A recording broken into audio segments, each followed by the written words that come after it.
আমাদের নবীজি যখন সেই ১৫০০ বছর আগে পুনরুত্থানের কথা বললেন, তিনি যখন আখিরাতের কথা বললেন, পরকালের কথা বললেন, মরার পরে আল্লাহ আবার জীবিত করবেন, সেই যুগের কাফির মুশরিকগুলো আল্লাহর নবীকে নিয়ে ঠাট্টা করলো, উপহাস করলো।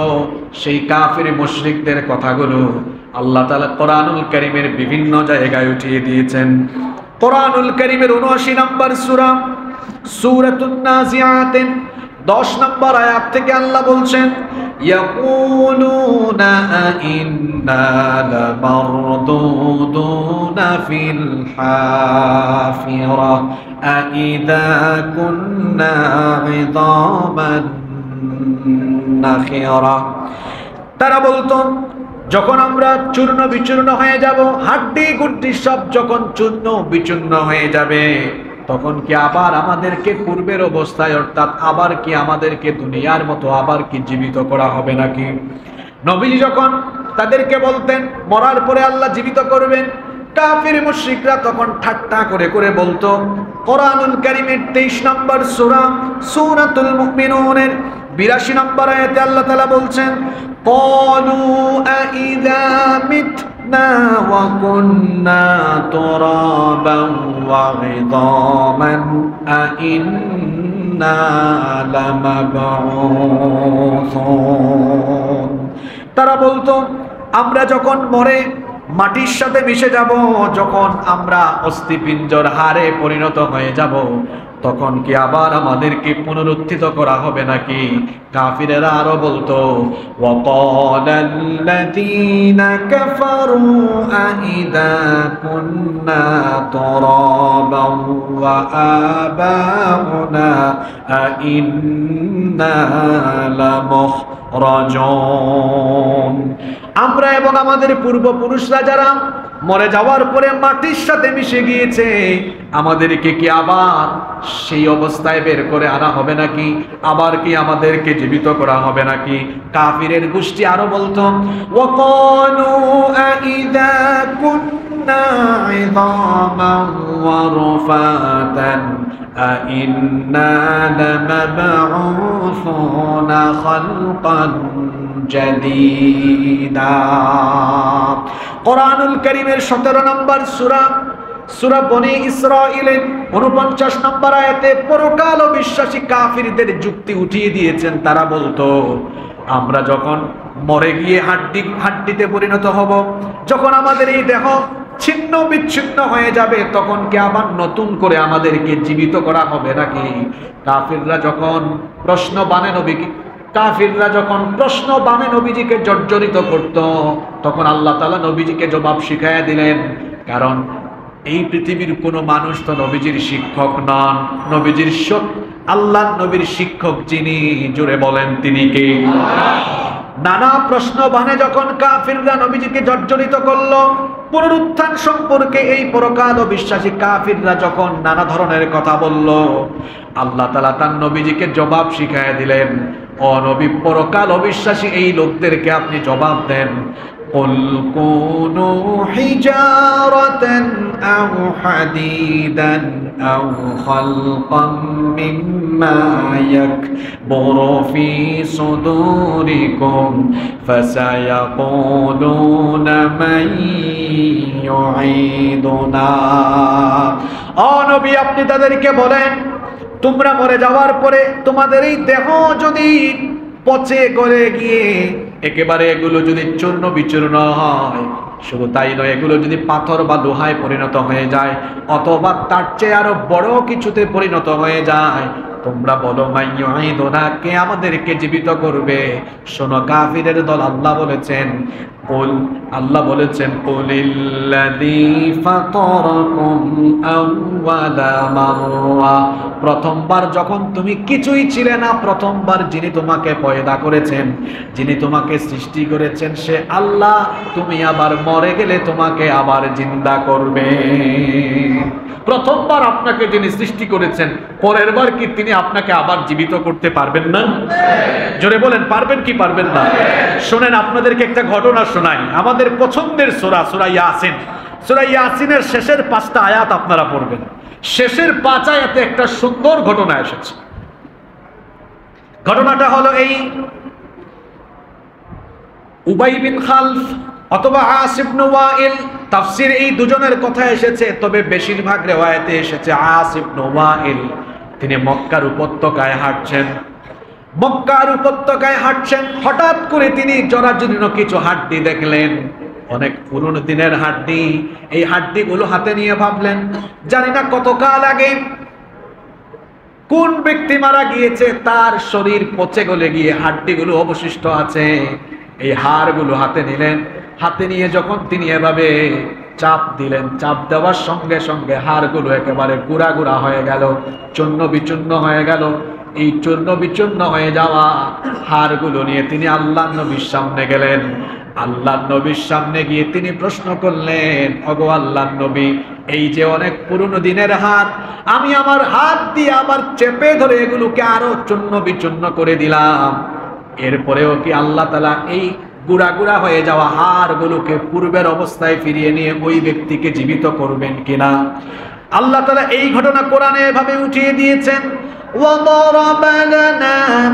وضرب لنا مثلا ونسي خلقه قال من يحيي العظام وهي رميم।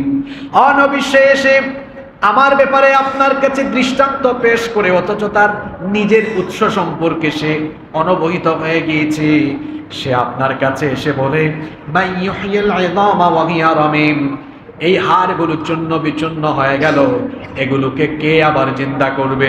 নবী গো, আপনি তাকে উত্তর দেন, কুল ইউহয়িহাল্লাযী আনশাআহা আউওয়ালা মাররা ওয়া হুয়া বিকুল্লি খালকিন আলীম। এখন তো এগুলো হাড়, নবী তাকে বলেন, একটা সময় এই ব্যক্তি হাড়ও ছিল না। কি বলেন, হাড় ছিল? আমি তো আলোচনা শুরুই করেছি আপনার অস্তিত্ব দিয়ে। আল্লাহ নবীজিকে শেখাচ্ছেন, নবী তাকে বলেন, এখন তো সে হাতের মধ্যে চূর্ণ বিচূর্ণ হয়ে যাওয়া হাড্ডি উপস্থাপন করে বলছে, এটাকে কি আবার ওই জীবিত মানুষের মতো ওই ব্যক্তিকে আবার এই হাড়গুলো জোড়া লাগায় জীবিত করা হবে? নবী বলেন, কত একটা সময় কিছুই ছিল না, যখন সে কিছুই ছিল না তখন প্রথমবার যিনি তাকে পয়দা করেছেন, এখন হাড়গুড় সব শেষ হয়ে গেল, আবার তিনিই তাকে জীবিত করতে পারবেন। সুবহানাল্লাহ। এই যে ফোন, মোবাইল ফোন, যারা এই মোবাইল ফোন বানিয়েছে, আপনি আপনার হাতে মোবাইল ফোন নিয়ে মোবাইলের ভেতরের পার্টস সব খুলে খুলে যদি আলাদা করে দেন, মোবাইল ফোন যারা বানিয়েছে তাকে যদি ডেকে এনে বলেন, ভাই সব আমি আলাদা আলাদা করে খুলে ফেলছি, আপনি কি এটাকে আগের অবস্থায় ফিরিয়ে নিতে পারবেন? মানে এটাকে আবার আপনি পার্টসগুলো জোড়া জায়গায় জায়গায় ফিটিংস দিয়ে আবার আগের অবস্থায় নিয়ে যেতে পারবেন? কমন সেন্স কি বলে, পারবে কি পারবে না? জোরে বলেন, পারবে কি পারবে না? ওই গ্যারেজে জানতো, যে সকল গাড়ি ডেন্টিং পেইন্টিং হয়, অ্যাক্সিডেন্ট করা গাড়ি, দেখবেন গ্যারেজের মিস্ত্রিরা সব পার্টস খুলে ফেলে, সব খুলে ফেলার পরে তাদের কাজ করে তারা আবার গাড়িকে এমন ভাবে ডেন্ট পেইন্ট দিয়ে বের করে, দেখলে মনে হয় শোরুম কন্ডিশন, ঠিক কি না? তো গাড়ি যদি ডেন্ট পেইন্ট দিয়ে মিস্ত্রি সব জোড়া লাগাইতে পারে, আর মোবাইলের কারিগররা যদি ওই সানমারে গেলে দেখবেন মোবাইলের অনেক কারিগর বসে আছে না, মোবাইল নষ্ট হয়েছে সব খুলে ফেলেছে আবার জোড়া লাগিয়ে দিয়েছে। এই গ্যারেজের মিস্ত্রি আর মোবাইলের কারিগর সে যে এত কিছু খুলে আবার ফিটিংস দিয়ে দেয়, তার মাথায় এই জ্ঞান দিয়েছেন কে? যে আল্লাহর জ্ঞান পেয়ে সে সব জোড়া খুলে ফেলে, ফিটিংস খুলে আবার ফিটিংস দিতে পারে, তো ওই আল্লাহ বুঝি আমার আপনার ফিটিংস খুলে গেলে এগুলাকে আবার ফিটিংস দিতে পারবেন না? জোরে বলেন, পারবেন কি পারবেন না? বিশ্বাস হয় তো? বিশ্বাস যদি হয় তাহলে মানুষের হক পাই রাখান কেমনে? নামাজ ছাড়েন কেমনে? গুনাহ করেন কেমনে? উপলব্ধি নিজের ভেতরে পয়দা করেন, আমার আপনার মরণের পরে আবার জীবিত হওয়া লাগবে, এতে কোনো সন্দেহ। আল্লাহ বলছেন, যদি কারো সন্দেহ হয় তো শোনো, কোরআনুল কারীমের ৭৫ নম্বর সূরা সূরাতুল কিয়ামা এর ৩৭ নম্বর আয়াতে আল্লাহ তাআলা বলছেন, ألم يكن طفة من مني يمنى ثم كان علقة فخلق فسوى فجعل منه الزوجين الذكر والأنثى আল্লাহ তাআলা বলছেন যদি কারো সন্দেহ হয় কবরে তাকে শোয়ানোর পরে তাকে আর জীবিত করা যাবে না, যদি তার সন্দেহ হয় তো আমি তাকে বলছি আলাম ইয়াকুন নুতফাতাম মিন মানিয়্যিন ইয়ুমনা, প্রথমে কি তুমি এক ফোঁটা শুক্রাণু ছিলে না, এক ফোঁটা স্পাম ছিলে, সেখান থেকে আমি আল্লাহ তোমাকে ধাপে ধাপে 7টি ধাপে বানিয়ে সুবিন্যস্ত করলাম, যেখানে এক ফোঁটা শুক্রাণু থেকে আমি তোমাকে বানানো আরম্ভ করে পূর্ণাঙ্গ আকৃতি দিতে পারলাম। তো তোমার মতো মানুষ যদি আবার মরে যায়, আলাইসা যালিকা বিকাদিরিন আলা আন ইউহয়িয়াল মাউতা, তোমার মতো সেই মানুষ যদি আবার মরে যায়, এরপরে সেই আল্লাহ আবার এই মানুষকে জীবিত করতে পারবেন কি পারবেন না? শোনেন, পরকাল অবিশ্বাসীদেরকে দৃষ্টান্ত দেখানোর জন্য আল্লাহ পৃথিবীতেই অনেক ব্যক্তিকে মরণ দিয়ে আবার মানুষের চোখের সামনে তাদেরকে জীবিত করেছে। আল্লাহু আকবার। এরকম ঘটনা কোরআনে কারিমে আল্লাহ তাআলা আমাদের জন্য তুলে দিয়েছে। ইব্রাহিম আলাইহিস সালাম তিনি একবার আল্লাহ তাআলাকে বললেন, রব তুমি নাকি মরণ দেওয়ার পরে আবার জীবন দাও, আবার নাকি পুনরুত্থিত করবে। দেখেন এই ঘটনাটা কোরআনে কারিমে এসেছে। কোরআনুল কারীমের 2 নম্বর সূরা সূরাতুল বাকারা এর 260 নম্বর আয়াতে আল্লাহ এই ঘটনাটা এভাবে বর্ণনা করছেন, ওয়া ইয ক্বালা ইব্রাহিম রাব্বি আরিনি কাইফা তুহয়িল মাউতা। আর স্মরণ করো যখন ইব্রাহিম তার রবকে বললেন, হে আমার রব, আপনি নাকি মৃত ব্যক্তিকে জীবিত করেন, আপনি কিভাবে মৃত ব্যক্তিকে আবার জীবিত করে তোলেন? আল্লাহ তাআলা তখন তাকে বললেন, ক্বালা আওয়ালাম তুমিন ক্বালা বালা ওয়ালাকিন লিয়াতমাইন্না কলবি। আল্লাহ তাআলা বললেন, ইব্রাহিম আওয়ালাম তুমিন, তোমার কি বিশ্বাস হয় না আমার ক্ষমতা নিয়ে? তোমার কি কোনো সন্দেহ আছে? ইব্রাহিম আলাইহিস সালাম বললেন, বালা, অবশ্যই বিশ্বাস করি, আপনার ক্ষমতার ব্যাপারে আমার কোনো সন্দেহ নাই, কিন্তু মৃতকে আপনি কিভাবে জীবিত করেন এটা যদি আমাকে দেখান, লিয়াতমাইন্না কলবি, আমার অন্তর এতে করে প্রশান্ত হবে, আমাকে একটু দেখান আপনি কিভাবে মৃতকে জীবিত করেন। আল্লাহ তাআলা তখন ইব্রাহিম আলাইহিস সালামকে বললেন, قال فخذ أربعة من الطير فصرهن إليك ثم اجعل على جبل منهن جزءا। ইব্রাহিম তুমি এক কাজ করো, 4টি পাখি লালন পালন করো এবং এগুলোকে তোমার প্রতি পোষ মানাও। ইব্রাহিম আলাইহিস সালাম আল্লাহর আদেশ অনুযায়ী 4টা পাখি তিনি লালন পালন করলেন, এগুলোকে তিনি তার প্রতি পোষ মানালেন। এরপরে আল্লাহ তাআলা ইব্রাহিম আলাইহিস সালামকে বললেন, ইব্রাহিম তুমি এই 4টা পাখিকে জবাই করে ফেলো। ইব্রাহিম আলাইহিস সালাম 4টা পাখিকে জবাই করলেন। এরপরে তিনি 4টা পাখির হাড্ডি মাংসগুলোকে আলাদা আলাদা করে হাড্ডি মাংসেও তারপরে ডানা সহ যা আছে সবকিছুকে পিস পিস টুকরা টুকরা করলেন। আল্লাহ তাআলা বললেন, এই টুকরা করা অংশগুলোকে পাহাড়ের মধ্যে ছড়িয়ে ছিটিয়ে দাও।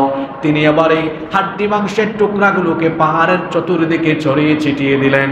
আল্লাহ তাআলা বললেন, ইব্রাহিম দেখো 4টা পাখি তুমি লালন পালন করলে, এগুলোকে আবার তুমি তোমার প্রতি পোষ মানালে, এরপরে তুমি এগুলোকে জবাই করে হাড্ডি মাংস টুকরা টুকরা করে পাহাড়ের চতুর্দিকে ছড়িয়ে দিলে। এখন তো এগুলোর অস্তিত্ব নাই, কেমনে আমি অস্তিত্ব দেই দেখো। এবার তুমি বলো আল্লাহর হুকুমে এই পাখির টুকরাগুলো, হাড্ডি মাংসের টুকরাগুলো যেগুলো আমি কিমায় পরিণত করেছিলাম, এগুলো আল্লাহর হুকুমে পূর্বের অবস্থায় গিয়ে আবার পাখিগুলো উড়ে উড়ে আমার কাছে ফিরে আসো। এই কথা বলা মাত্রই তিনি দেখলেন, সুম্মা দাউহুন্না ইয়াতিনাকা সায়া। এই কথা বলা মাত্রই পাখিগুলো আবার অস্তিত্ব লাভ করে উড়ে উড়ে তার সামনে এসে হাজির হয়ে গেল। ইব্রাহিম আলাইহিস সালামকে আল্লাহ বললেন, কি বুঝলে? হ্যাঁ, এই পাখিগুলো অস্তিত্বহীন হয়ে গেল, আমি আল্লাহ আবার অস্তিত্ব দিয়ে তোমার সামনে যেভাবে হাজির করলাম, এভাবে প্রত্যেক মৃতকে আমি অস্তিত্ব দিয়ে আবার জীবন দিয়ে হিসাবের কাঠগড়ায় দাঁড় করাবো। আল্লাহু আকবার। এরকম একজন নবীও আছেন যাকে আল্লাহ 100 বছর মৃত রেখে আবার দুনিয়াতেই জীবিত করেছে। এরকম একজন নবীর ঘটনাও কোরআনে কারিমে তুলে দিয়েছেন কে? আল্লাহ। সেই নবীর নাম হলো উযাইর আলাইহিস সালাম। উযাইর আলাইহিস সালামের কাহিনীটা আপনাদেরকে আমি শোনাই। উযাইর আলাইহিস সালাম নবী ছিলেন কি ছিলেন না, এ ব্যাপারে মুফাসসিরিনে কেরামের মধ্যে মতভেদ রয়েছে, তবে সংখ্যাগরিষ্ঠ মুফাসসিরদের মধ্যে তিনি একজন নবী ছিলেন। শুনতেছেন তো আপনারা? বুখতে নসর নামে এক জালিম বাদশা ফিলিস্তিন সহ ফিলিস্তিনের আশপাশের অঞ্চলকে হামলা চালিয়ে ধ্বংস করে দিল, গোটা জনপদকে একেবারে মাটির সাথে মিশিয়ে দিল, ঘর বাড়িগুলাকে চূর্ণ বিচূর্ণ করে মাটির সাথে মিশিয়ে দিল। অসংখ্য মানুষ তার এই হামলার সম্মুখীন হয়ে মারা গেল। যারা জীবিত ছিল এদেরকে বেঁধে সে বেবিলন শহরে নিয়ে গিয়েছিল। এরপরে এই ঘটনার পরে উযাইর আলাইহিস সালাম এই ফিলিস্তিনের অঞ্চল দিয়ে সফর করে যাচ্ছিলেন। তিনি দেখলেন এমন এক অঞ্চল, বাড়ির ছাদগুলো একেবারে ধসে গিয়েছে, গোটা জনপদ বিলীন হয়ে গিয়েছে, গোটা জনপদ ধ্বংস হয়ে গিয়েছে। আর এই ধ্বংসাবশেষের মধ্যে তিনি দেখলেন অনেকগুলো মানুষের হাড় গুড় এখানে চূর্ণ বিচূর্ণ অবস্থায়। তখন তিনি ভাবছিলেন, এই যে হাড্ডি গুড্ডি, এগুলোকে কি আবার আগের অবস্থায় ফিরিয়ে নিয়ে আবার এদেরকে জীবিত করা হবে নাকি? এরকম তিনি যখন ভাবছিলেন, এই চিন্তা ভাবনার ভেতরেই আল্লাহ তাকে মরণ দিয়ে দিলেন, তার মৃত্যু হয়ে গেল। তার মৃত্যু যখন হয়ে গেল, এই মৃত্যুর মধ্যে আল্লাহ তাকে 100 বছর রাখলেন। জুড়ে বলেন কয়শো বছর? এই ঘটনা আপনারা পাবেন কোরআনুল কারীমের 2 নম্বর সূরা সূরাতুল বাকারা এর 259 নম্বর আয়াতে আল্লাহ এই ঘটনা এভাবে তুলে দিয়েছেন। আল্লাহ তাআলা বলছেন, আও কাল্লাযী মাররা আলা ক্বরয়াতিন ওয়া হিয়া খাওয়াতুন আলা উরুশিহা ক্বালা আন্না ইউহয়ী হাযিহিল্লাহু বা'দা মাউতিহা। আল্লাহ বলছেন, অথবা তার উদাহরণ ওই ব্যক্তির মতো যে একটি জনপদ দিয়ে অতিক্রম করছিল, অর্থাৎ উযাইর আলাইহিস সালাম এক জনপদ দিয়ে অতিক্রম করছিলেন, যেই জনপদের লোকেরা বিধ্বস্ত অবস্থায় ছিল, বাড়ি ঘরের নিচেই চাপা পড়ে এরা মারা গিয়েছে, হাড়গুড় অবশিষ্ট দেখে তিনি বললেন, আন্না ইউহয়ী হাযিহিল্লাহু বা'দা মাউতিহা, এদের যে মরণ হলো, আবার কি এদের কি এই যে হাড্ডি গুড্ডি চূর্ণ বিচূর্ণ হয়ে গেল, এদেরকে কি আবার জীবিত করা হবে? এমনটা তিনি যখন ভাবছিলেন, এই ভাবনারত অবস্থায় উযাইর আলাইহিস সালামকে আল্লাহ মৃত্যু দিয়ে দিলেন, যাতে করে আল্লাহ তাকে এই বিষয়টি ভালোভাবে উপলব্ধি করাতে পারেন। পরের অংশে আল্লাহ বলছেন, ফাআমাতাহুল্লাহু মিআতা আমিন সুম্মা বা'আসা। এই ভাবনারত অবস্থায় আল্লাহ তাকে মৃত্যু দিলেন 100 বছর। আল্লাহ বলছেন মিআতা আম, মৃত্যুর পরে 100 বছর এভাবেই তাকে ফেলে রাখা হলো। সুম্মা বা'আসা, 100 বছর পরে আল্লাহ তাকে আবার জীবিত করলেন। সুবহানাল্লাহ পড়বেন না? তিনি যখন চোখ খুললেন, আল্লাহ ফেরেশতা পাঠালেন। ফেরেশতা এসে জিজ্ঞেস করলো, কাম লাবিস্তা, আপনি কতদিন অবস্থান করেছেন? তার চক্ষু যখন বন্ধ হয়েছিল, 100 বছর আগের কথা বলছি, তখনকার সময় ছিল সকালবেলা। আর 100 বছর পরে যখন আল্লাহ তার চক্ষু খুলে দিলেন, সময়টা ছিল বিকেল বেলা। তো ফেরেশতা যখন বলল, কাম লাবিস্তা, কতকাল এই ঘুমের মধ্যে ছিলেন, হ্যাঁ কতকাল ছিলেন? তখন তিনি আবহাওয়ার দিকে তাকায় দেখলেন এখন তো বিকাল দেখা যাচ্ছে। বললেন, লাবিস্তু ইয়াওমান আও বা'দা ইয়াওম, সম্ভবত আজকের পুরা দিনটাই ঘুমের মধ্যে ছিলাম, হয়তো ফুল ডে অথবা হাফ ডে, পুরা দিন অথবা আধা দিন। ফেরেশতা তখন বললেন, না, বাল লাবিসতা মিআতা আম, আপনি একদিনের আধা দিন নয়, আপনি পুরো 100 বছর এই অবস্থায় ছিলেন। আল্লাহু আকবার। তিনি তো অবাক, 100 বছর।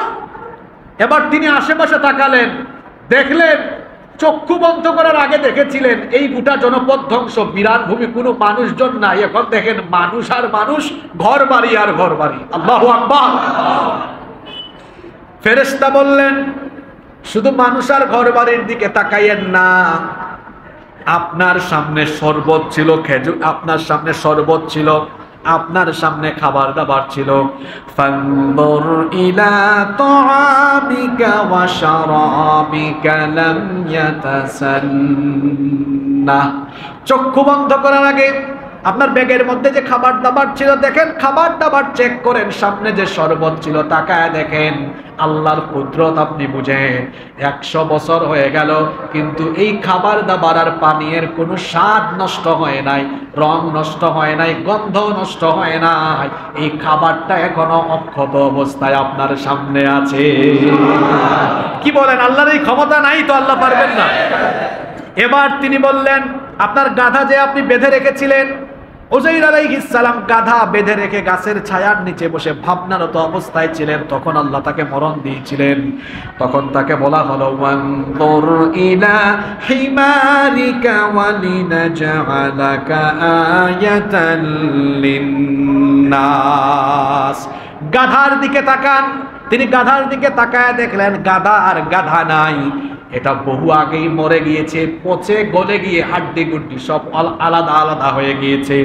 এবার তাকে বলা হলো, ওয়ানজুর ইলাল ইযামি কাইফা নুনশিজুহা সুম্মা নাকসুহা লাহমা, গাধাটির দিকে তাকান। এই যে গাধার হাড্ডি মাংস গলে গেল, পচে গেল, হাড়গুলো অবশিষ্ট আছে। এবার আপনি দেখেন এই চূর্ণ বিচূর্ণ হয়ে যাওয়া হাড় গুড়গুলোকে আবার জোড়া লাগিয়ে দিয়ে, যেগুলো মাংসগুলো পচে গিয়েছিল, গলে গিয়েছিল, হাড্ডি মাংস সব জোড়া লাগিয়ে আপনার চোখের সামনে বহুকাল আগে মরে যাওয়া গাধাকেও আল্লাহ আবার জীবিত করছে। চোখের সামনেই সেই গাধার হাড্ডি গুড্ডি অস্থিপিণ্ডের সব জোড়া লাগায় দিয়ে চোখের সামনে আল্লাহ ওই গাধাকেও জীবিত করে দিয়েছে। কয়টা ঘটনা ঘটলো? একদিকে তিনিও জীবিত, তার গাধাও জীবিত। কি বলেন, এটা কি কাল্পনিক কোনো কাহিনী বলেছে নাকি আপনাদেরকে? শুধু তাই নয়, মরে যাওয়ার পরে আরো বহু মানুষকে আল্লাহ পৃথিবীতে জিন্দা করেছে। আপনারা সূরা বাকারার ওই বাকারার ঘটনা পড়বেন, গাভী সংক্রান্ত একটা ঘটনা কোরআনে কারীমের ভেতরে আছে না? মুসা আলাইহিস সালামের সময়ের সেই ঘটনাটা বলবো। মুসা আলাইহিস সালামের সময়কার ঘটনা এটা। বনি ইসরাইলের এক যুবক তার আপন চাচাকে খুন করলো। বনি ইসরাইলের এক যুবক তার আপন চাচাকে খুন করলো, সম্পদের লোভে তার চাচাকে খুন করেছিল, যাতে করে তার চাচার সব সম্পদগুলো হস্তগত করা যায়। সে তার চাচাকে রাতের বেলা খুন করলো। রাতের বেলা তার চাচাকে খুন করার পরে তার চাচার লাশ আরেক বাড়ির দরজার সামনে রেখে দিল, যাতে করে খুনের দায়ভার ওই বাড়ির মানুষের উপরে চাপিয়ে দেওয়া যায়। এই রকম টাইপসের মানুষ কিন্তু এখনো দুনিয়াতে আছে। দেখবেন খুন করে একজন, ফাঁসি খাইছে আর একজন, খুন করে একজন, মামলা খায় আর একজন, বাস পুরাইছে একজন, গাড়ি পুরাইছে একজন, মামলা খায় আর একজন। নইলে দেখবেন বাস পুরানোর মামলা অনেক হুজুরদের নামেও আছে না নাই? শয়তানও মাঝে মাঝে হাসে, কেন যে আল্লাহ শয়তানির দায়িত্ব আমারে দিলেন, কারণ আমার চেয়ে বড় বড় শয়তান এই সমাজে আছে না নাই? বনি ইসরাইলের ওই যুবক নিজেই তার চাচাকে খুন করলো। এরপরে তার চাচার লাশ আরেক বাড়ির দরজার সামনে রাতের বেলা ফেলে রাখলো। সকালবেলা আবার সে নিজেই খুন করে চোখের পানি ছেড়ে ওই বাড়ির সামনে গিয়ে বলল, দেখেন দেখেন সমাজের মানুষ, এই বাড়ির মানুষ আমার চাচাকে হত্যা করেছে। নিজে খুন করলো আবার নিজে কাঁদে। এইরকম অভিনয় করা মানুষ কিন্তু আমাদের সমাজে আছে। নিজেরাই পরিকল্পনা করে মানুষ খুন করে, তারপরে টেলিভিশনের ক্যামেরার সামনে গ্লিসারিন মেখে চোখের পানি ছেড়ে মায়া কান্না দেখা। এরকম শয়তান নাই তো? এরকম শয়তান নাই তো? ইলেকশন করছে, তার অপোজিট পার্টির একজনকে নিজের লোক দিয়ে খুন করিয়েছে, মিডিয়ার সামনে আবার এসে নিজেই মায়া কান্না করে তার পক্ষে বড় বড় কথা বলে। এরকম শয়তান আপনার আশেপাশেও আছে। শয়তান মাঝে মাঝে অবাক হয় যে কেন যে আমি শয়তানের দায়িত্ব নিলাম, আমার তো তার কাছে মুড়ি ধোয়া দরকার। কেমন শয়তান, কি বলেন, এরকম আছে না? এখন ওই ভাতিজা ওই বাড়ির সামনে গিয়ে একদম গলা ফাটায় চিৎকার করছে, এলাকার মানুষ বিচার করেন, এই বাড়ির মানুষ আমার চাচাকে মেরে ফেললো।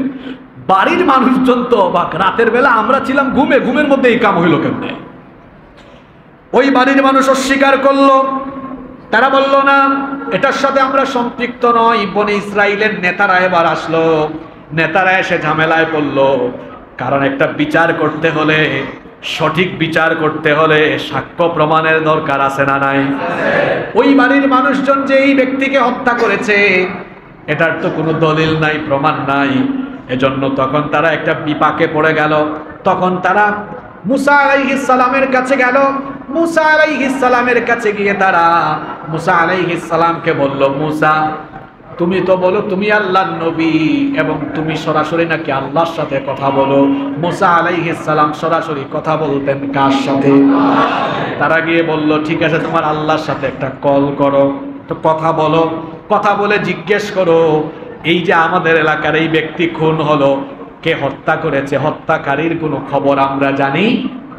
তুমি আল্লাহর সাথে কথা বলো, তাকে জিজ্ঞেস করো কে এই ব্যক্তিকে হত্যা করেছে, তাহলে আমরা বুঝবো তুমি যে আমাদেরকে, তুমি নবী এই কথা বলো, আমরা তখন বুঝবো তুমি আসলে নবী। আবার তুমি যে এই কথাও বলো যে পরকাল বলতে একটা বিষয় আছে, মরার পরে আল্লাহ জীবিত করবেন, তো এই ব্যক্তি যে মারা গেল কে মারলো আমরা জানি না, তাইলে আল্লাহকে বলো লোকটাকে আবার জীবিত কইরা আমাদেরকে জানাই দিকে কে মারলো। মুসা আলাইহিস সালামকে তারা যখন এই কথা জিজ্ঞেস করল, মুসা আলাইহিস সালাম আল্লাহর সাথে কথা বললেন। আল্লাহ তাআলা তখন মুসা নবীকে বললেন, ও মুসা তুমি এই বনি ইসরাইলের নেতা এবং এই লোকদেরকে বলো তারা যেন একটা গাভী জবাই করে। জুড়ে বলেন কি জবাই করে? আল্লাহ তাআলা এই ঘটনাটা হুকুম করলেই হয়তো মরা ব্যক্তিকে যদি বলতেন তুই জীবিত হয়ে যেত, কিন্তু আল্লাহ এটার সাথে গাভী জবাইয়ের ঘটনাটা কেন সম্পৃক্ত করলেন? কারণ ইহুদিরা গাভীকে সম্মান করে, এমনকি ইহুদিদের এখনো আকীদা লাল গাভীর আকীদা আছে। সেই সময় থেকেই বনি ইসরাইলের লোকেরা বাছুর পূজা করত, গাভীর প্রতি সম্মান দেখাতো। এজন্য আল্লাহ তাআলা ওই বনি ইসরাইলের বাছুর পূজারীদেরকে দিয়ে আল্লাহ তাআলা নিজের হাতেই বাছুর জবাই করিয়েছিলেন, যাতে করে তাদের আকীদার মধ্যে আঘাত করা যায়। আল্লাহ তাআলা বললেন, ও মুসা এদেরকে বলো তারা যেন একটা গাভী জবাই করে। মুসা আলাইহিস সালাম তখন এদেরকে ডেকে বললেন, এই ঘটনা আল্লাহ সূরা বাকারা এর 67 থেকে 74 নম্বর আয়াতে বিস্তারিত বর্ণনা করেছেন। আল্লাহ তাআলা বললেন, ওয়া ইয ক্বালা মূসা লিকওমিহি ইন্নাল্লাহা ইয়া'মুরুকুম আন তাযবাহু বাকারা। স্মরণ করো যখন মূসা তার কওমের লোকদেরকে বললেন, বনি ইসরাইলকে বললেন, নিশ্চয়ই আল্লাহ আদেশ করেছেন তোমরা একটা গাভী জবাই করো। এই হত্যাকারী, এই খুন হওয়া লোকটির হত্যাকারী সম্পর্কে যদি জানতে চাও আল্লাহ বলেছেন একটা গাভী জবাই করো। বনি ইসরাইলের লোকেরা তখন বলেছিল, ক্বালু আতাত্তাখিযুনা হুজুয়া, মূসা তুমি কি আমাদের সাথে ঠাট্টা করো? হ্যাঁ, আমরা বললাম হত্যাকারীর হদিস জানতে চাই, আর তুমি বলতেছো গাভী জবাই করো।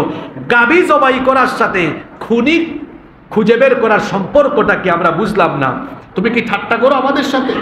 মুসা আলাইহিস সালাম তাদেরকে জবাব দিলেন, ক্বালা আউযু বিল্লাহি আন আকুনা মিনাল জাহিলিন, জাহিলদের থেকে আমি আল্লাহর কাছে আশ্রয় চাই, আমি তোমাদের সাথে ঠাট্টা করছি না।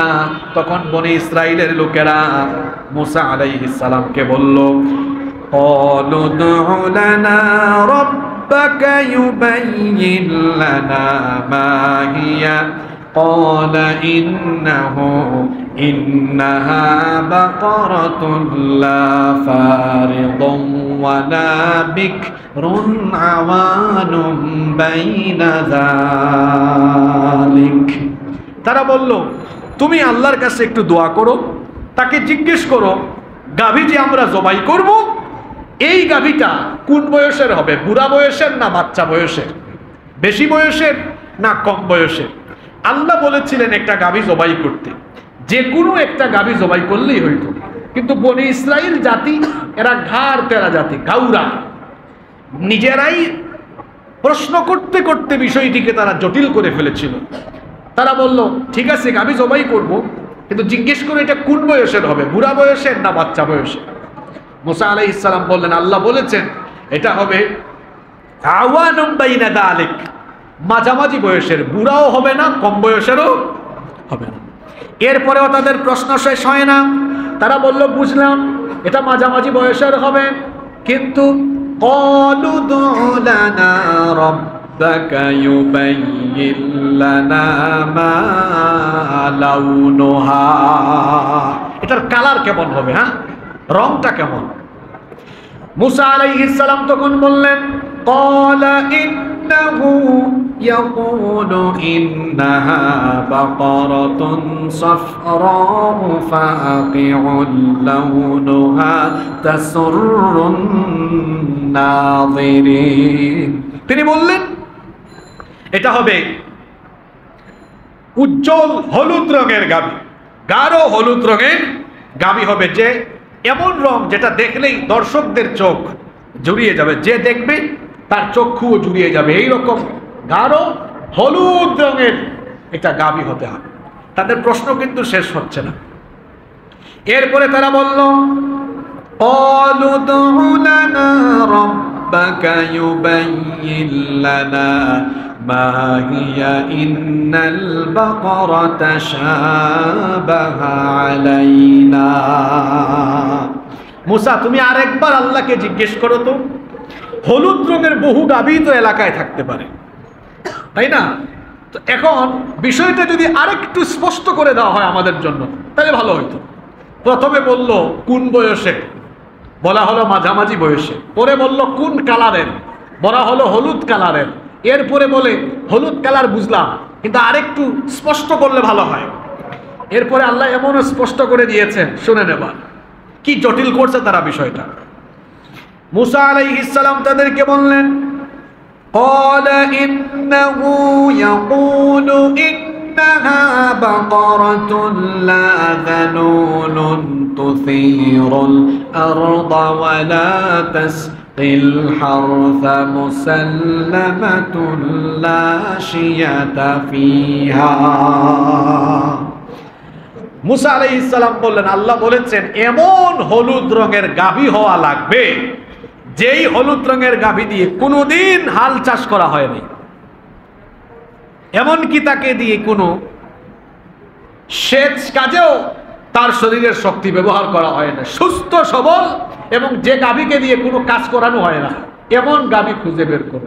বলেন তো এই ধরনের গাভী খুঁজে পাওয়া দেখি সহজ বিষয় না জটিল বিষয়?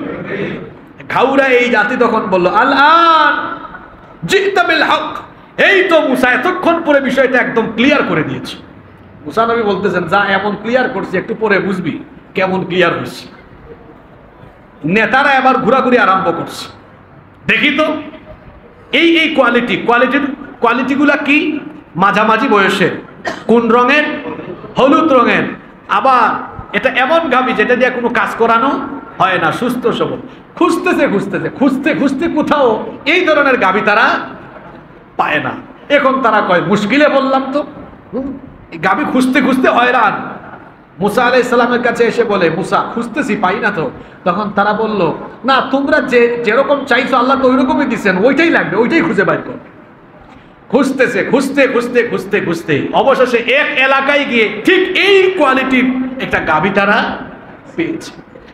আর আশ্চর্যজনক ভাবে ওই গাভীর মালিকও এই খবর জানছে যে এরা এই ধরনেরই একটা গাভী খুঁজতেছে। সুযোগ বুঝে সেও ব্যবসা করে দিয়েছে। যখন এরা বলল তোমার এই গাভীটা খুব পছন্দ হয়েছে আমাদের, আমরা এই কোয়ালিটির গাভী চাচ্ছি, বলো কত দিতে হবে? কয় কত মানে? কত মানে দিতে পারবেন? কয় বলো না, অবশ্যই দিব। কয় কোনো দিরহাম দিয়ে হবে না, দিরহাম দিয়ে, কোনো মুদ্রা দিয়ে হবে না। আমার এই গাভী কিনতে হলে এই গাভীর চামড়া ভর্তি স্বর্ণ আমাকে দেওয়া লাগবে, চামড়া ভর্তি। এখন বনি ইসরায়েলের এই ঘাউরা, এই ঘাট তারা এগুলো কি আর করবে? নিজেরাই তো বিষয়টাকে জটিল করেছে। এখন তারা বাধ্য হয়ে চামড়া ভর্তি স্বর্ণ দিয়ে ওই লোকটার কাছ থেকে গাভীটা কিনে। এবার খুব খুবই আসছে মুসা নবীর কাছে, মুসা যা বলছো তাই করছে, দেখো ঠিক এই কোয়ালিটির গাভী নিয়ে হাজির হয়েছে। এবার বলো যে ব্যক্তিকে খুন করা হয়েছে এই ব্যক্তির হত্যাকারী খুঁজে পাওয়ার সাথে এই গাভীর কি সম্পর্ক? মুসা নবী বললেন, ওই যে বলছিলাম না, এই ধরনের গাভী বের করে আনলেই হবে না, এটা এখন কি করতে হবে? অথচ এরা হচ্ছে বাছুরের গাভীর পূজারী। বুঝতেছেন কথা? আল্লাহ তো চাইলেই মরা ব্যক্তিকে চিন্তা করতে পারতেন না? আল্লাহ বলতেছেন রাখ, একটু সাইজ করে তারপরে জীবিত করব। বাধ্য হয়ে তারা এবার যে বাছুর পূজা তারা করত, এবার নিজের হাতেই তারা গাভী জবাই করলো। আল্লাহ এই ঘটনা দিয়ে বনি ইসরায়েলকে শিক্ষা দিয়েছেন, হ্যাঁ, তোমরা যে জিনিসের পূজা করো এই জিনিস কিন্তু তোমরা মারতে পারো, এমন জিনিস কখনো মানুষের স্রষ্টা হতে পারে না। শেষ করে দিলেন আকীদা ওখানে। এরপরে তারা বলল, মুসা জবাই করেছি, কি করব বলো এবার? মুসা নবী বললেন, এত উত্তেজিত হইও না, এবার কাম ঘটবে, এবার কাজ। আল্লাহ তাআলা বললেন, ফাকুলনা ইদরিবুহু বিবা'দিহা কাযালিকা ইউহয়িল্লাহুল মাউতা। আল্লাহ বললেন, মুসা এই গাভীর যে কোনো একটা অংশ দিয়ে, একটা টুকরা দিয়ে মৃত ব্যক্তিকে মৃদু আঘাত করো। মৃত ব্যক্তিকে যখন মৃদু আঘাত করা হলো, আল্লাহর হুকুমে এই মৃত ব্যক্তি সবার চোখের সামনে জীবিত হয়ে উঠল। মুসা নবী বললেন, কি ব্যাপার? আমি যে এতকাল ধরে দাওয়াত দেই তোমাদেরকে, মরার পরে আল্লাহ জীবিত করবেন, তো তোমরা তো মরে যাওয়ার আগেই চোখের সামনে দেখছো এই ব্যক্তি এই তো গেল রাতে খুন হয়েছে, এই তো তাকে খুন করা হলো, এখন তাকে জীবিত করা হলো। জীবিত করেছেন কে? কাযালিকা ইউহয়িল্লাহুল মাউতা। এভাবে তোমরা যে আল্লাহর সাথে কুফরি করো, সব কুফরির হিসাব আল্লাহ এভাবেই মরার পরে জিন্দা করে তোমাদের কাছ থেকে নেবেন। আল্লাহু আকবার। এবার এই লোকটাকে বলা হতো, কি ব্যাপার চাচা, কামটা করলো কে? এবার লোকটা বলল, ওই যে কোনার মধ্যে আমার ভাতিজা দাঁড়ায় দাঁড়ায় কান্দে, আমার ভাতিজা এই কাম করছে। ঘটনা ফাঁস হয়ে গেল। আজকে হয়তো অনেক ব্যক্তিকে হত্যা করে খুনের দায়ভার আপনি আরেকজনের উপরে চাপিয়ে দিচ্ছেন। এই ক্যামেরা দিয়ে গত 1 ঘন্টার বক্তব্য রেকর্ড হয়ে গেল। আমি যদি জুমার নামাজের পরে বলি, সম্মানিত মুসল্লিগণ, আজকে আমি কোনো আলোচনা করি নাই, আপনারা বলবেন হুজুর করছেন, আমি বলবো না করি নাই।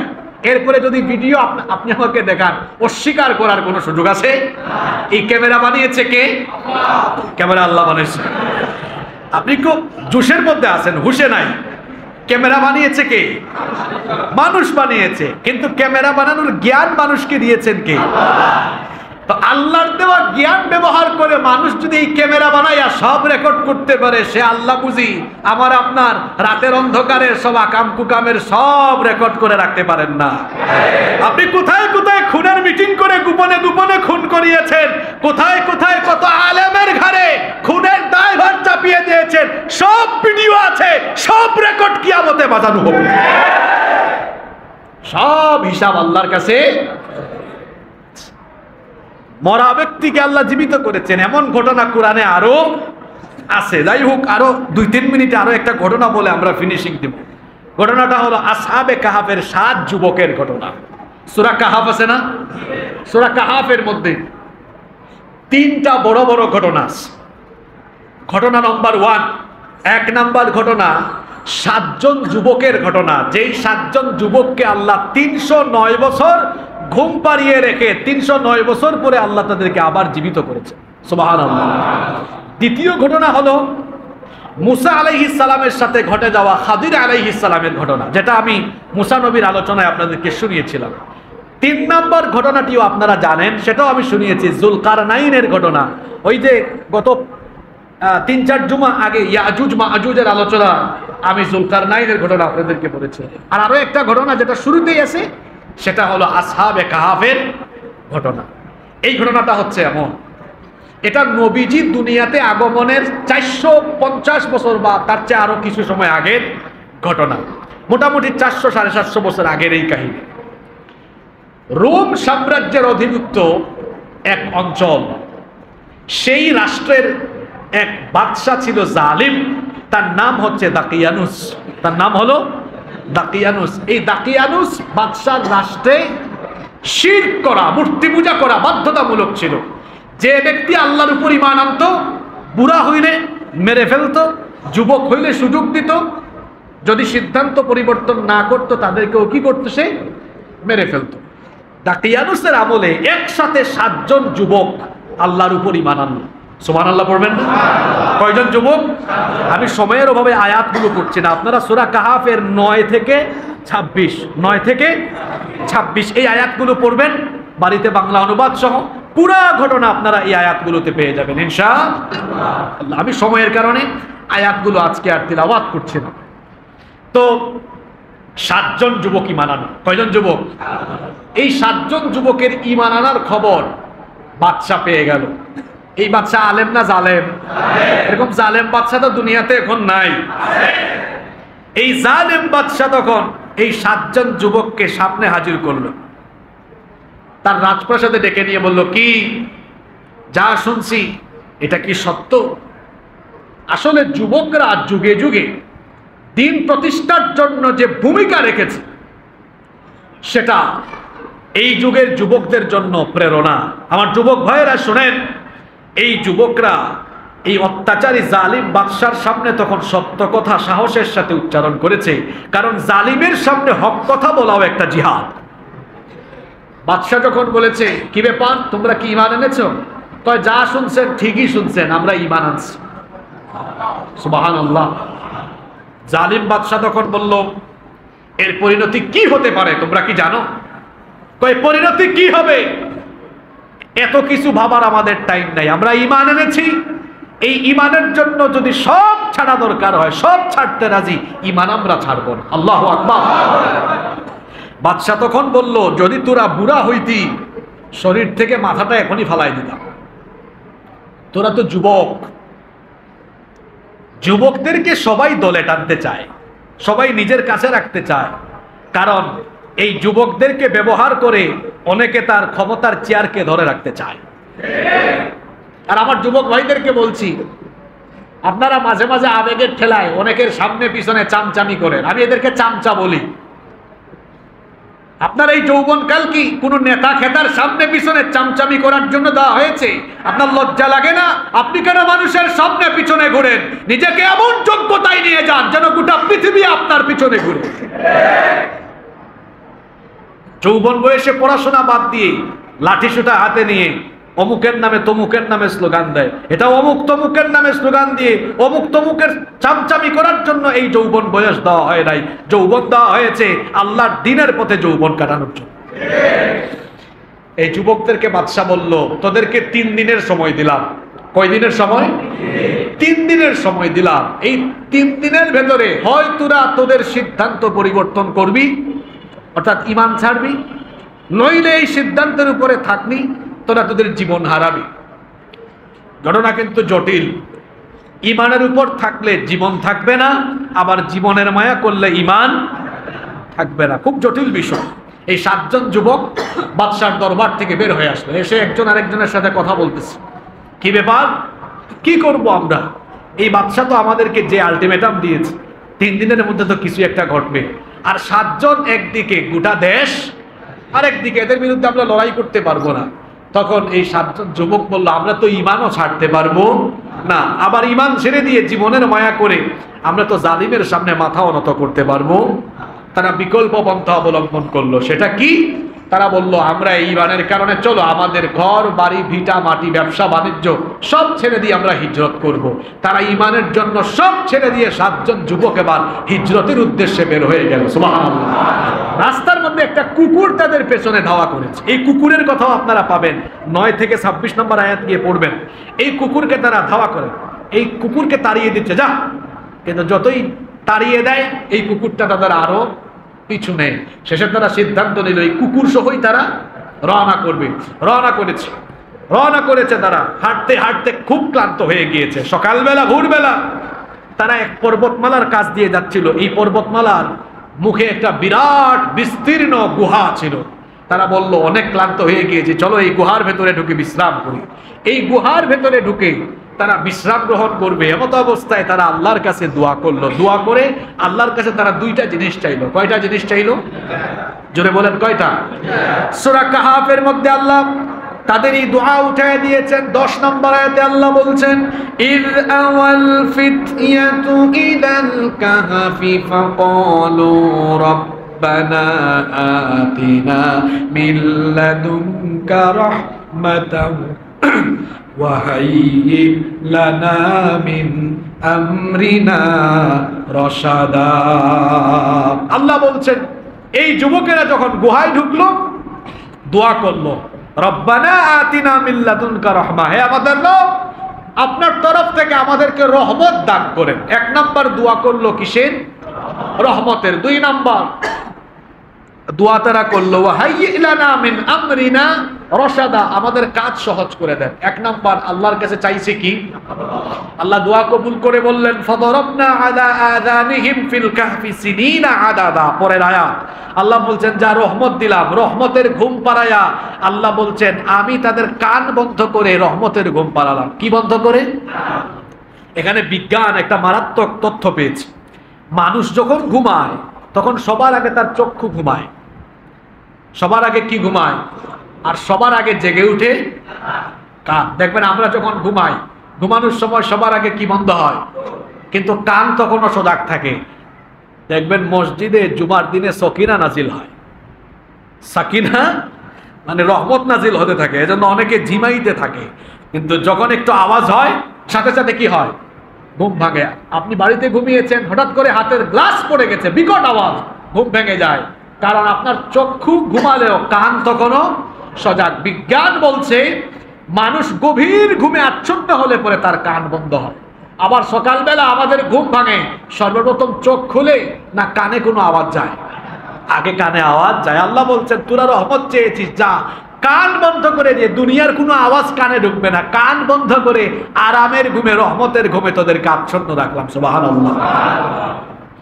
বলবেন হুজুর তারা তো চাইছে রহমত, আল্লাহ ঘুম দিলেন কেন? ঘুমের চেয়ে বড় রহমত আর আছে? কত ব্যক্তি সারা রাত বিছানার এপাশ থেকে ওপাশে যায়, ঘুমাইতে পারে না।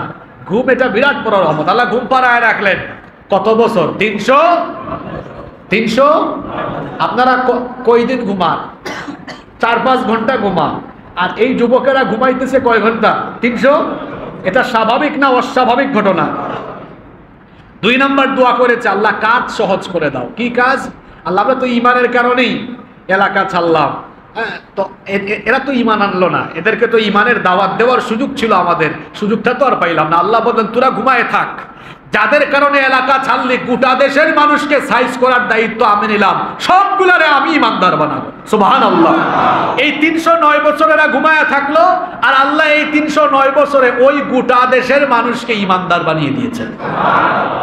এখন 309 বছর পরে যে বাদশার আমল, ওই বাদশা ইমানদার ছিল, কিন্তু ওই বাদশার আমলের লোকেরা পরকাল সম্পর্কে অন্তরে খুঁটিনাটি সন্দেহ পোষণ করত। তখন বাদশা দোয়া করলো আল্লাহ এমন একটা ঘটনা ঘটাও যাতে আমার দেশের মানুষ এক ঘটনায় সাইজ হয়ে যায়। আল্লাহ ঘটনা ঘটাইলেন। ওই বাদশার দোয়া কবুল করে 309 বছর পরে ওই গুহার ভেতরে ঘুমিয়ে থাকা 7 জন যুবককে আল্লাহ জীবিত করে তুললেন। সুবহানাল্লাহ। এরা যখন ঘুমাইছিল তখন কোন সময় বলছিলাম না আপনাদেরকে, সকালে না বিকালে?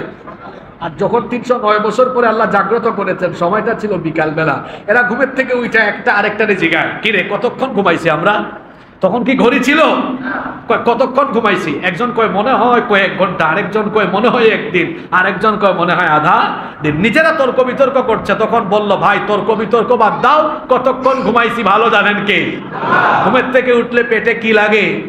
ক্ষুধা লাগে। প্রত্যেকেই পকেটে হাত দিয়ে কিছু মুদ্রা বের করে একজনকে দিল, যাও বাজারে যাও তো, বাজারে গিয়ে কিছু কিনে নিয়ে আসো, আর মুখ বান্ধা যাও, আমাদের বিরুদ্ধে মামলা আছে, কেউ দেখলে খবর আছে না নাই? এই লোক যখন মুখ বান্ধা একজন যুবক গুহা থেকে বের হয়েছে, কয় কিরে সব দেখি উলট পালট লাগে, 309 বছর আগে কি 12 কোয়ার্টার পাহাড় তুলে এরকম ছিল নাকি? কথা বলেন, এরকম ছিল? আরে আজ থেকে 20 বছর আগে হতো। এই যে হালি শহরে এত বিল্ডিং হয়েছে, এই এখানে অনেক জায়গায় আমি মানুষকে বলতে শুনেছি এখানে খাল বিল বন জঙ্গল ছিল। কি বলেন, ছিল কি ছিল না? 309 বছর পরে এরা যখন গুহা থেকে এক যুবক বের হয়েছে, একজনকে দায়িত্ব দিয়েছে, কি রে সব থেকে এলাকা উলট পালট লাগে। কই বুঝছি, ঘুমের থেকে উঠছি তো এজন্য মনে হয় সব উলট পালট লাগতেছে। কিন্তু সামনে আগায় দেখে মানুষও উলট পালট। উলট পালট মানে কি রে, রহিমউদ্দিন চাচা, করিমউদ্দিন চাচা কই? আগের কোনো মানুষ দেখি না, সব দেখি নতুন নতুন মানুষ। বুঝছি মনে হয় এলাকায় পিকনিকে নতুন কোনো মানুষ আসছে, এরকমও তো হইতে পারে। এখন বাজারে গেল, গিয়ে দেখে বাজারও চেঞ্জ হয়ে গিয়েছে। ভাবতেছে বাজারের থেকে গিয়ে সে অনেক জিনিস কিনলো, কিনে কি দিতে হয়? জিনিস কিনে কি দিতে হয়? তো সেই সময় তো কাগজি মুদ্রা ছিল না, দিয়েছে মুদ্রা, রৌপ্য মুদ্রা। এখন যে মুদ্রা দিচ্ছে দোকানদারকে, এটা কয় বছর আগে? কত বছর আগে? এখন যাদের বয়স 15-16 বছর, এরা তো দেখেও নাই। আমিও ছোটবেলায় 25 পয়সা দেখেছি, 50 পয়সা দেখেছি। আপনাদের যাদের বয়স আমাদের থেকে বেশি, আপনারা তো কি বলে 5 পয়সা 10 পয়সাও আপনারা দেখেছেন। আপনারা পাকিস্তান পিরিয়ডের মুদ্রা অনেকে দেখেছেন। যাদের বয়স আরো বেশি, হয়তো আপনারা ব্রিটিশ পিরিয়ডের মুদ্রাও দেখেছেন। তো এখন সে জিনিসপত্র কিনে যে মুদ্রা দিচ্ছে, এটা কয় বছর আগে? দোকানদার হাতে নিয়ে বললো, এ মিয়া কই যাও, তোমার জিনিস নিয়ে তো তুমি চলে যাচ্ছ, আমার জিনিস দিবা না? আপনার জিনিস তো আপনার হাতেই দাম। এটা কি দিছো? এদিকে আসো, তুমি তো বহুত বড় জিনিস, এটা পাইছো কোথায়? হয় তুমি চুরি করেছো কোথাও থেকে, নইলে তুমি কোনো জাদুঘরে ঢুকে এটা নিয়ে আসছো, অথবা তুমি গুপ্তধন পাইছো। কই কি এর গুপ্তধন? এটা তো টাকা, আমার টাকা দিয়েছে তোমাকে। এখন নগর কোতোয়ালকে ডাকলো, এই যুবক স্বীকার করে না এটা কোথায় পেয়েছে। বাদশার কাছে এই খবর যখন গেল, বাদশা অবাক, 309 বছর আগের মুদ্রা কিভাবে বাজারে আসলো? বাদশা হাজির হয়ে বলে, এ যুবক সত্যি করে বলো এটা কোথায় পেয়েছো? যুবক তখন বলে, সত্যি করেই বলছে এটা আমার আর আমার বন্ধুদের টাকা। বাদশা বলে, বন্ধু মানে? কয় বন্ধু আছে তো। কয় কোন জায়গায় আছে? ধরা তো খাইছে, এখন তো বলতে হচ্ছে। কয় গুহার মধ্যে আছে। এবার সবাই মিলে গিয়েছে কোথায়? আরো কয়জন গুহায় আছে? 6 জন। বাদশা এবার বলতেছে, যুবকেরা সত্যি করে বলো এই মুদ্রা কোন জায়গায় পেয়েছো? চুরি করছো কোথাও থেকে? কই কেন আমরা চুরি করবো, এটা আমাদের টাকা। বাদশা তখন বলল, এতক্ষণ বহু চালাকি করছো, আমি বাদশা, আমার সাথে তোমরা ফাইজলামি করো না। এখন এই 7 জন যুবক বলে, আপনি বাদশা মানে? কি এর বাদশা আপনি? আমরা বাদশাকে ভালো করেই চিনি। আবার আশপাশ থেকে লোকেরা বলছে, বাদশার সাথে ফাইজলামি করো। কই ওই কিসের বাদশা? বাদশাকে আমরা ভালো করে চিনি, আমাদের ঝামেলা তো বাদশার সাথে। বাদশার সাথে ঝামেলা করেই তো এই গুহার ভিতর আমরা এসে ঢুকছি। তখন ওই বাদশা ছিলেন খুব বিচক্ষণ, বললেন বাদশার সাথে ঝামেলা মানে? তখন বলল, কেন দাকিয়ানুস কোন জায়গায়? ঝামেলা তো দাকিয়ানুসের সাথে। এই বাদশা অবাক, কি এই যুবকেরা দাকিয়ানুসের কথা কেন বলে? দাকিয়ানুসের কথা বলছে, মুদ্রার দিকে তাকায় দেখে এটা দাকিয়ানুসের আমলের মুদ্রা। বাদশা তো অবাক, অফিসের কর্মচারীদেরকে বলল, দাকিয়ানুসের আমলের সব ফাইলপত্র আনো, এগুলো তালাশ করো। ফাইলপত্র তালাশ করে পাওয়া গেল আসলে এই 7 জন যুবকের নামে মামলা আছে। এবার বাদশা বলল, কি রে, এটা তো 309 বছর আগের মামলা, 309 বছর ধরে গুহার ভিতরে তোরা কি করিস? এবার যুবকেরা বলে, কিসের 309 বছর? সকালে ঘুমাইছি, বিকালে ঘুম থেকে উঠছি। আল্লাহু আকবার। এরা যখন জানতো যে না, এটা সকাল বিকালের খবর না, এটা 309 বছর আগের খবর, তখন তারা জানলো আল্লাহ বলছেন এই ঘটনাটা আমি চোখের সামনে এজন্য ঘটিয়েছি।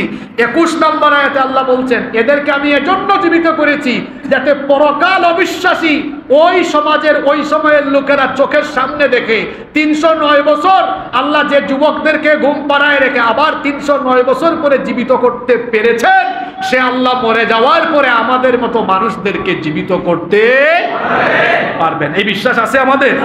যদি থাকে আমার মনে হয় উপলব্ধি তৈরি হবে, আসরের নামাজ কাজা হবে কোনো গুনাহের সাথে আর আমরা সম্পৃক্ত হওয়ার কোনো সুযোগ নাই। আসুন পরকালের জবাবদিহির অনুভূতি উপলব্ধি অন্তরে লালন করে তবেই আমরা আখিরাতমুখী জীবন গঠন করতে পারবো ইনশাআল্লাহ। আল্লাহ আমাদের সকলকে তৌফিক দান করুন। আসসালামু আলাইকুম।